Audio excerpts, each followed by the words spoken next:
Welcome to Transformative Principal, where I help you stop putting out fires and start leading. I'm your host, Jethro Jones. You can follow me on Twitter at Jethro Jones.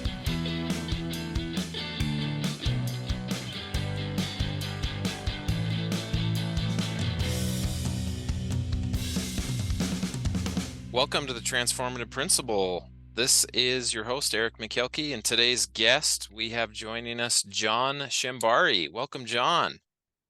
Hi, Eric. Glad to be here. Yeah, John's joining us from his mobile office on a Sunday, out running some errands, so he's zooming in the car. Really excited. John, your bio and your experiences are so vast. You know, when we first connected a couple months ago, it was like, man, I'm not even sure what topic to start with, but you've been a principal in about every setting: public, private, overseas, Department of Correction schools. You've been a curriculum director, and curriculum is what you and I had talked about would kind of kick off our conversation today on the show.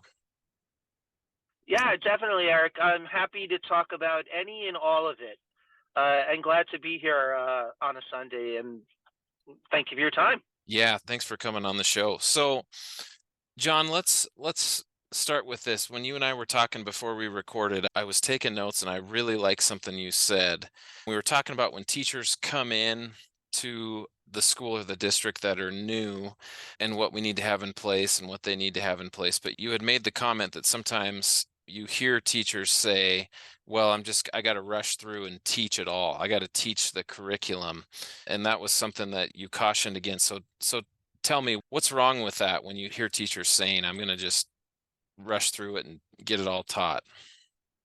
Definitely. So whether or not a teacher is using a prefabricated, open source curriculum that was available on the internet that say the district that the district purchased, or even if it's a curriculum that teachers and educators in the school system itself have created, students change every year, right? Even when you're in the same district. So for example, your fifth grade students this year might not be like your fifth grade students next year, or the fifth graders who are now sixth graders, right? So if you're just trying to quote unquote get through the curriculum and teach the curriculum unit by unit in exactly the order that it's put together, no more, no less, you might be hitting the needs of your students, but you might not, because again, the students sitting in those seats in front of you this year are different, right, than the ones that you had last year, or again, the ones you're going to have next year. So you have to really align curriculum along with the assessment of your students and their readiness for learning, right? So whether or not you're in a district that uses diagnostic assessment, say at the beginning of the year, the middle of the year, and the end of the year, or and even if your district or your school is not doing that, even if you as a teacher are doing a pre-assessment before a unit and then a post-assessment after to measure student achievement and growth, you still have to be tying what you're doing and where you're focusing your energy on in the curriculum based on the needs of the students that you have. So the curriculum might be very large, might be very vast, but you want to be focusing on those skills that students and those standards that have been embedded in the curriculum that students still are not mastering, first and foremost, right? So if that means you spend a little less time on a unit in the curriculum that your students are already coming into your classroom and have a good grasp on, that's okay, because you want to be spending more of your time going over the parts of the curriculum where the students have academic needs. Yeah, and making adjustments and thinking about year to year how different students are has probably never been more true than post-COVID. And I wonder, here in our school and really across the country or the world, like how much have we even adjusted curriculum? The only adjustments I can think of is the state pushes down what was a ninth grade standard to eighth grade to make it, more rigorous. And it's like, man, we've got kids with lower skills coming to us than ever before. And I don't know that we've really changed our practice or our curriculum to Not that you should lower the bar, but come up with some ways to address that and help teachers connect where they're currently at as students to what we're expected to teach and assess. Exactly, Eric. And I think you hit on something as well. Even if you are spending, say, more time in a particular unit in the curriculum, right? Just spending more time doesn't mean necessarily that the students are going to learn the learning objectives, right? So we also have to be differentiating. And again, when I say differentiating, I mean, what are those scaffolds or supports that teachers need to supplement or put into place in the curriculum so we're not dumbing down the learning objective, but that students who are below readiness for that learning objective can meet it. Conversely, teachers need to be spending more time thinking about the students that have already met the learning objective and what enrichments they're going to be putting in place. So even getting back to what we were talking about before, if you're just rushing through the curriculum, I think that's going to come at the expense of developing those scaffolds and supports that the lower end kids need, as well as providing the enrichment and the extended learning that students on the upper end are going to need. Yeah, and I would be willing to bet teachers that say that or think that I've just got to hurry up and teach it all. The difference is you're talking about learning, not teaching. It's not about getting through the book or getting through the program or getting through the units. It's about what did they actually learn. And that should really dictate what we do and what we focus on, not so much just getting through it. Does that sound right? Oh, that sounds exactly right. And I think that is more in line when we talk about 21st century teaching and learning. I do believe more of us in this field are coming to the realization that it really is about our educators, whether those educators are our teachers or our administrators, reaching out and again personalizing the learning, meeting the needs of the students rather than the students having to learn and meet the teaching strategy or the teaching style of the teacher.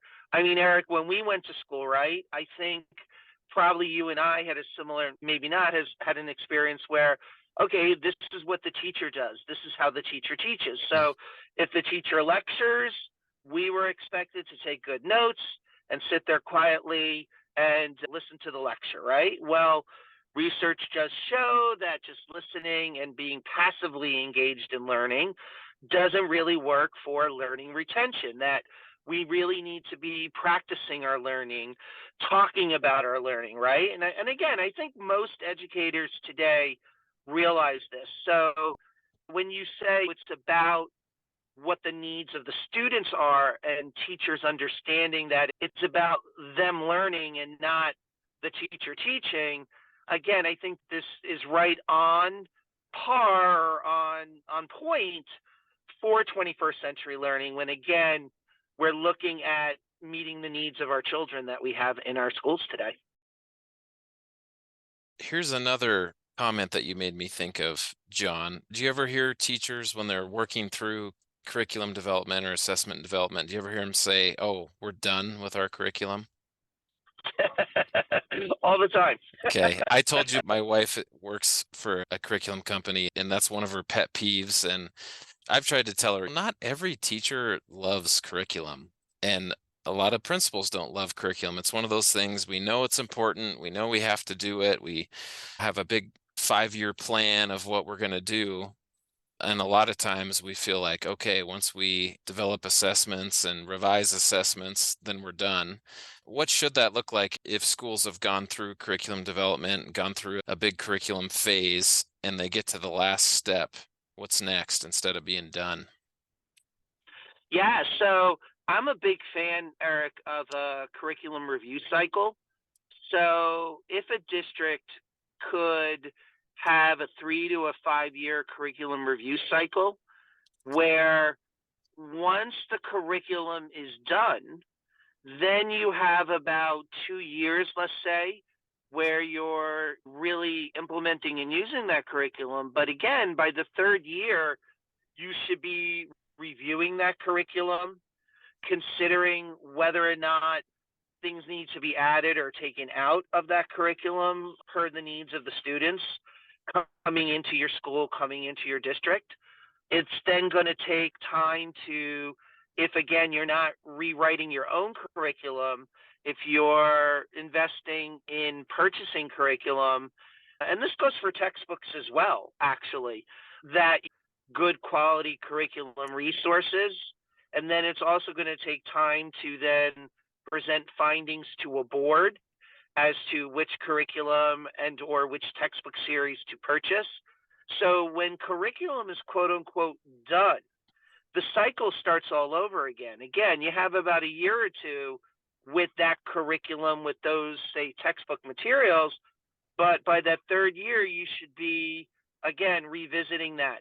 And even though you're done with, let's say, your curriculum, so let's say you just had a big curriculum revision in English language arts, right?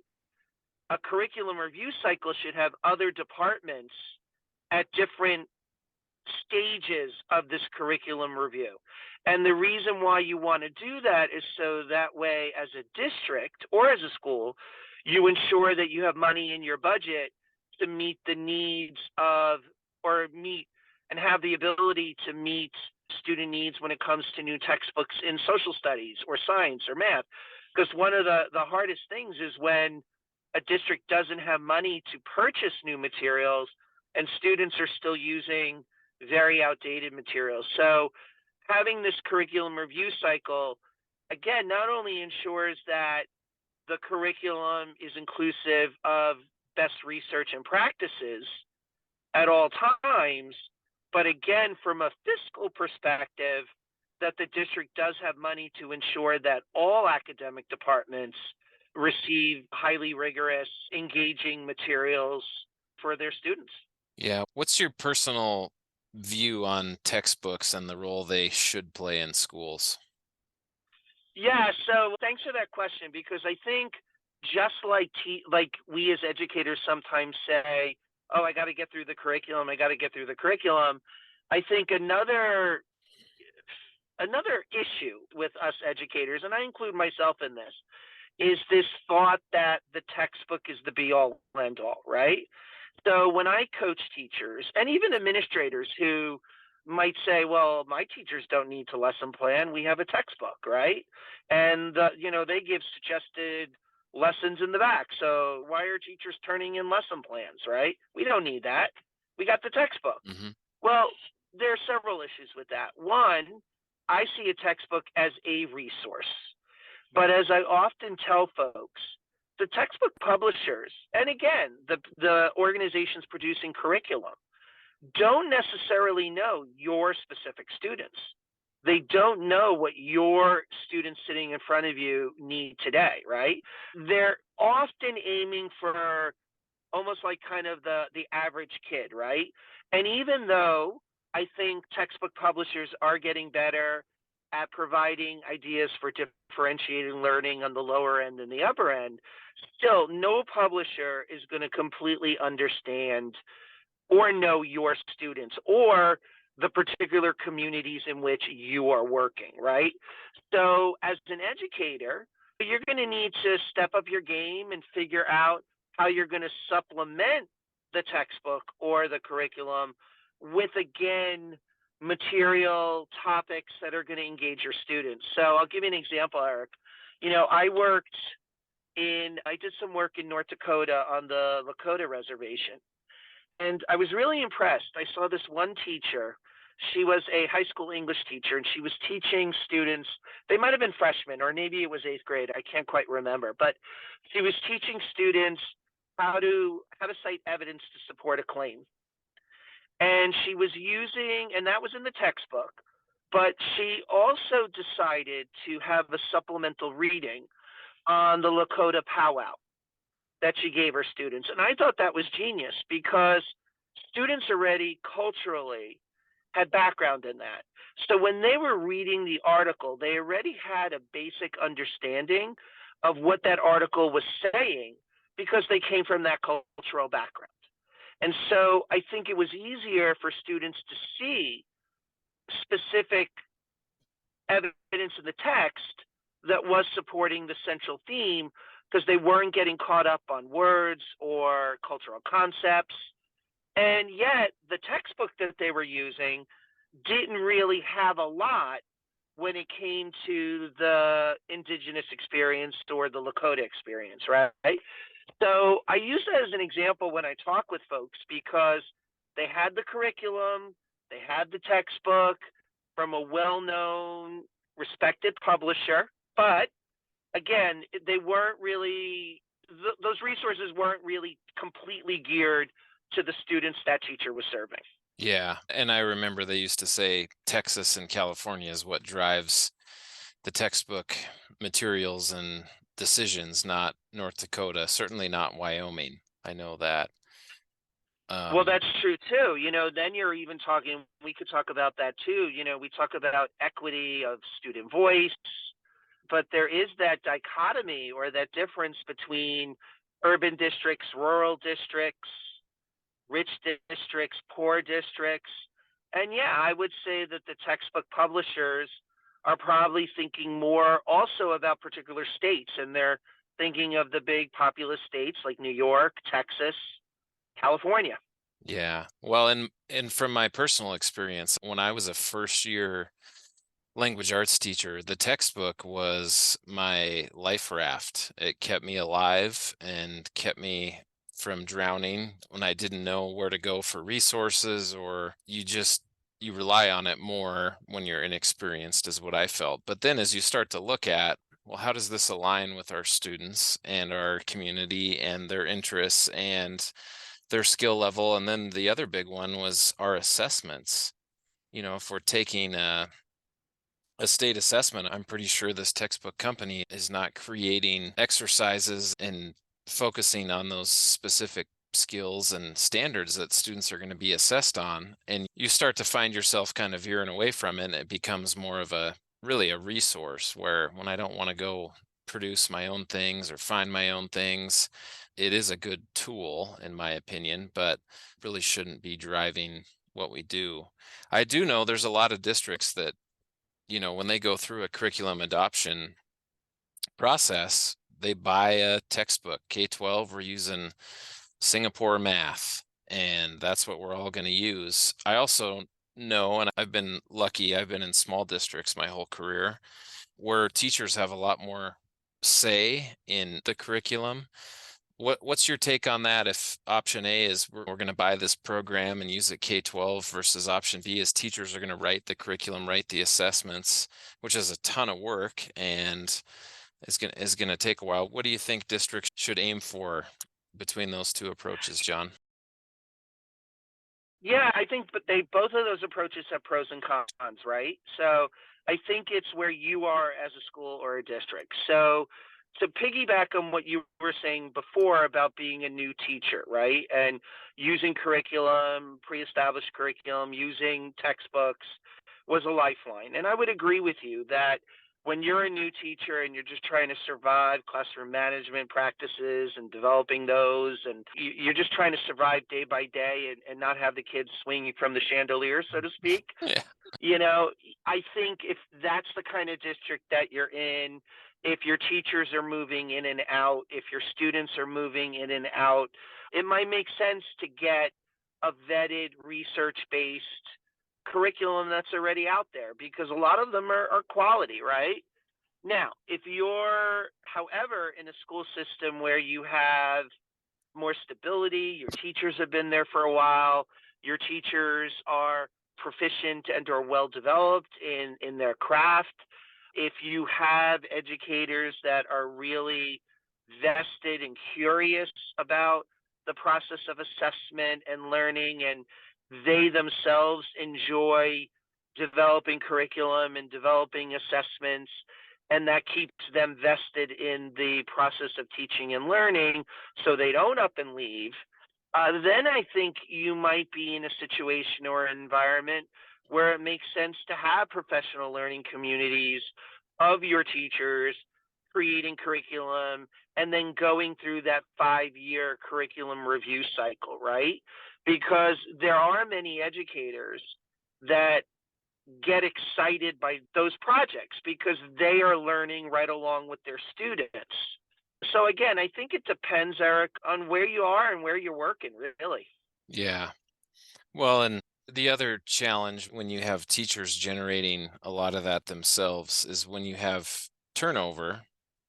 That's when you have a new teacher inheriting what the prior teacher had developed, written, created for assessments. And a lot of times it's very personal and it's hard to follow and integrate when it's written from one teacher's perspective. And I've seen that also. There's just a big variance in what the final product is. And no teachers are trained in writing curriculum. I mean, that's not something we learn in our undergrad program. And I think a lot of times districts just say, here you go, write your curriculum. And, with good intentions, a lot of us just don't feel like we know how to do that well.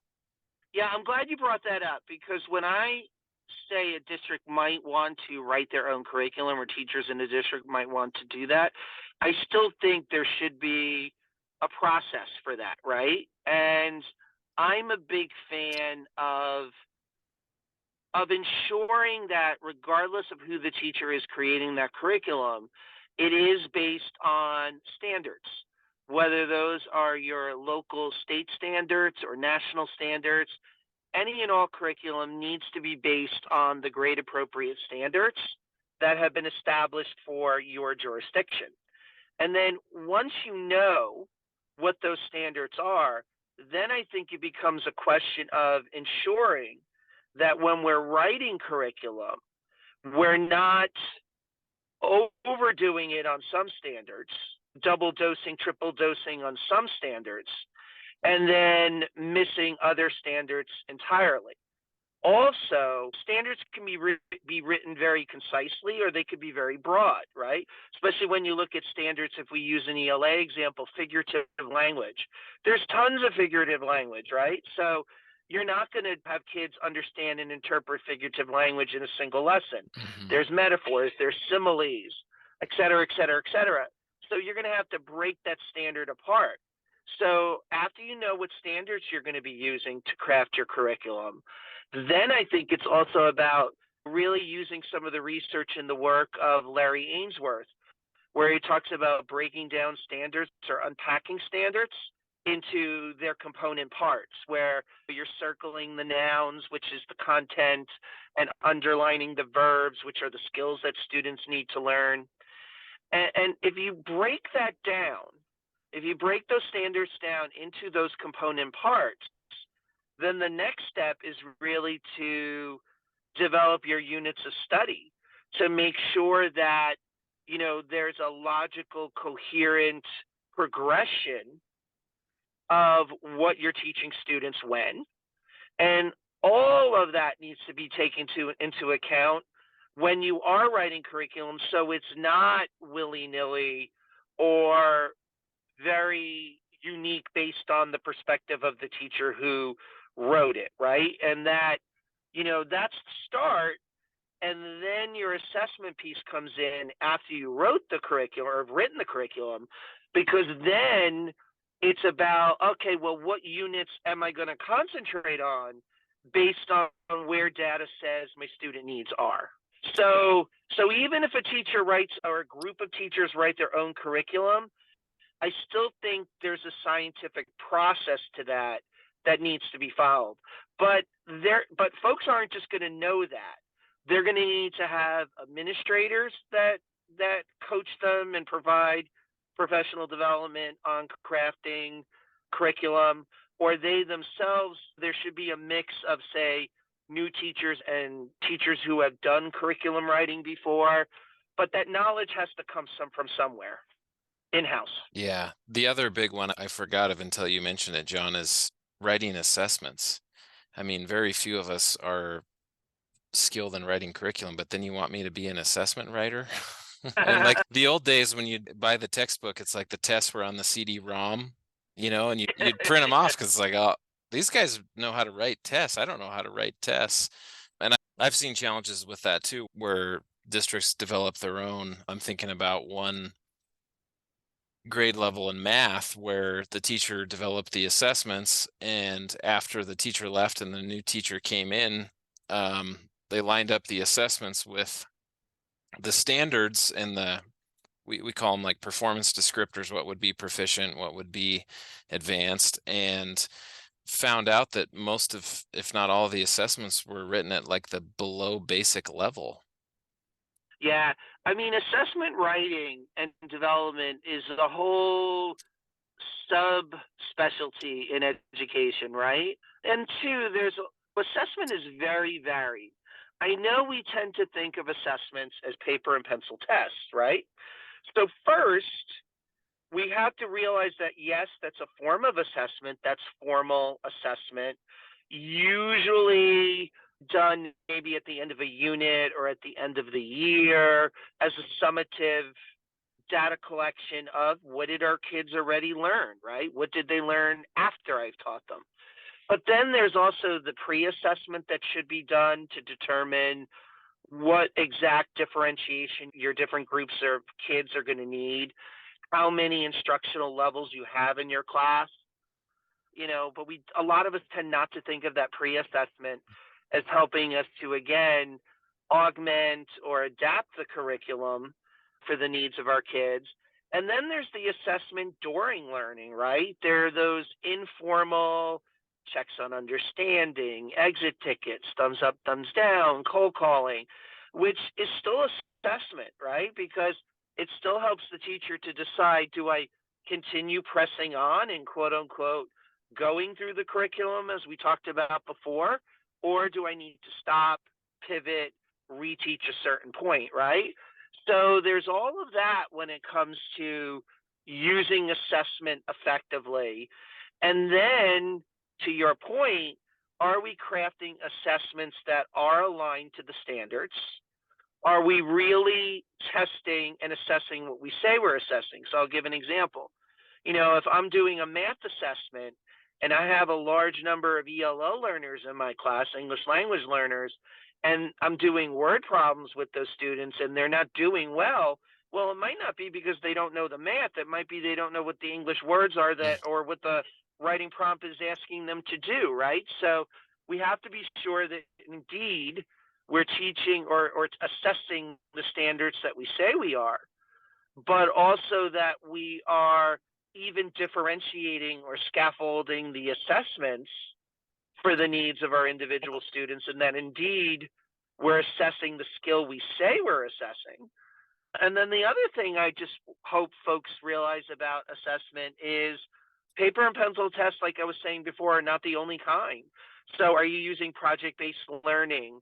Are you letting students do case studies or scenarios that are connected to real-world issues? All of that is a form of assessment as well. So again, when we're crafting and writing curriculum and then crafting the assessments that should go along with our units of study, these are just some of the other things we should be thinking about and aware of when, again, we are crafting those assessments and when we are trying to make sure and validate that the assessments we are creating are, again, aligned with the standards and at a rigorous level or at a level where there's a variety, meaning that an assessment has lower level all the way to upper level questions to really see the complete level of understanding of each student in our classroom. So thanks for mentioning that, because that's important too when, again, we're crafting curriculum. Assessment, there's a reason why, the role is often not just called the K-12 curriculum director in districts. There's a reason why my title was Director of Curriculum Instruction and Assessment, because the three go hand in hand. You can't have one without the other. Yeah, that's true. They build off each other and inform each other. John, why do you think teachers don't feel comfortable with more of those outside the box forms of assessment? Is it because it doesn't fit in the grade book? Is it because they feel like if it's not on a paper pencil test, it doesn't count? Why don't we see more of that in classrooms? Yeah, I think you highlighted some of the challenges. One, if you're going to spend time crafting project-based learning units, right? that's going to require you as the educator to assess qualitatively as well as quantitatively, right? And those paper and pencil tests, did they pass? Did they not pass? This student got a 75, this one got an 85. They're a lot easier to grade, let's be honest, Mhm. right? It's very straightforward. And when there is pressure to get through so much curriculum and content, because our kids need a lot, especially post COVID, I think unfortunately those project based learning units, those alternative assessment methodologies go out the window simply because time. They take a long time to plan and they take a long time to evaluate. Now, the payoff is, I actually think, the amount of learning and retention of learning that our students obtain from doing those types of activities far outweigh a paper and pencil test that they might have crammed for the night before, right? Yeah. So, in the long run, I think we're actually doing our students a better justice or serving them better when we are doing those cognitively rigorous, alternative, and authentic assessments, right? But our system is set up where, time is a question. Don't forget, in different places, teachers are evaluated based on the performance of their students, both in terms of growth and overall achievement.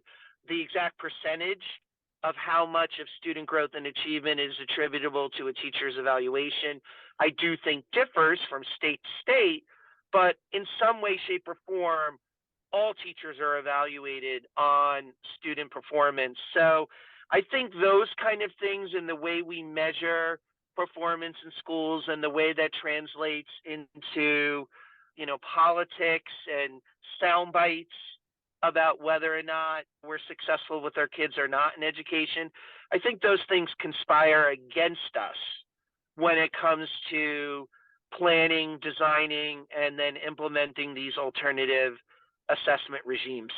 Yeah. Well, in the state I'm in, student performance is not part of the teacher's evaluation. But I know as a teacher, I evaluated myself.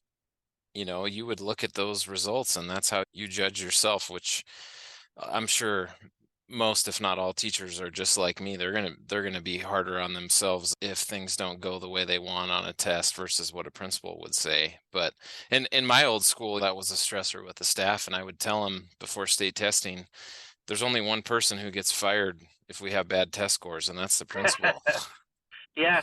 Well, you're lucky because back here east, some states do have certain different states are different, but a certain accountability measurement in teacher evaluations here. But I think you're highlighting something else that's important. It's that internal compass that we tend to have as educators. And like you said, I think most of us, if not all of us, go into teaching with the best of intentions that we want to make a difference in the lives of students. In fact, I teach student teachers at Brooklyn College in New York City. And when I ask students at the beginning of every semester, well, why do you want to become a teacher? That is the number one reason that everyone says, I want to make a difference. I taught my younger brother, I tutored him, and I want to help and have an impact with more kids. So I think most, if not all of us, go into it for that reason. And so I think we want to be successful, and doing that alternative assessment is scary, especially if we don't know how to do it well, right? So when I talk about PBL and project-based learning, a lot of people think, oh, well, that's a project that comes at the end of a unit. Well, that's still a diverse way of assessing students, and that's not necessarily bad because it's giving students some choice in how they're showing you that they've mastered content. But that's not exactly what a PBL unit is, where the project is the central focus, right? Mhm.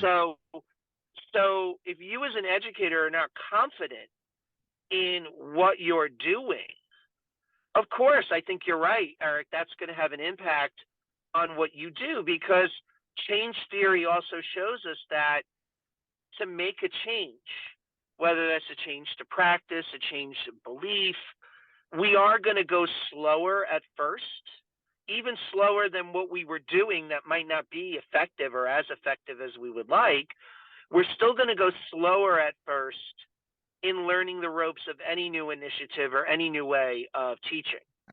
Even slower than like I said, that strategy that is only partially effective. But if we stick with it and we perfect that new strategy, hopefully in the long run, like I was kind of alluding to before, project-based learning will really help our students to internalize learning.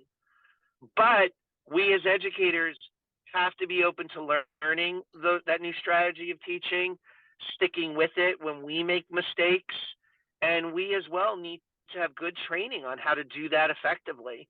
And so, yeah, I think you're right. I think internal fear and frustration is also a reason why we're not really diversifying the types of assessment that we're building into our curriculum.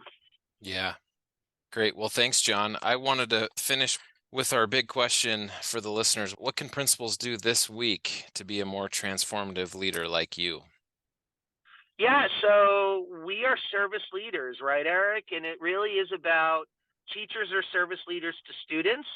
I think administrators should be service leaders to the teachers who are teaching our students. So if I could have one piece of advice for administrators, get out of your office, go to see your teachers teach, not in a formal evaluative way with your check boxes and checklists.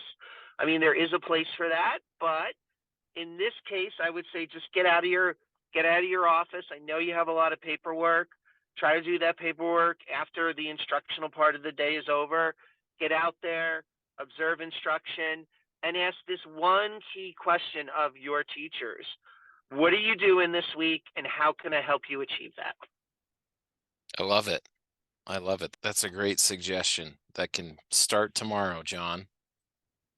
Exactly.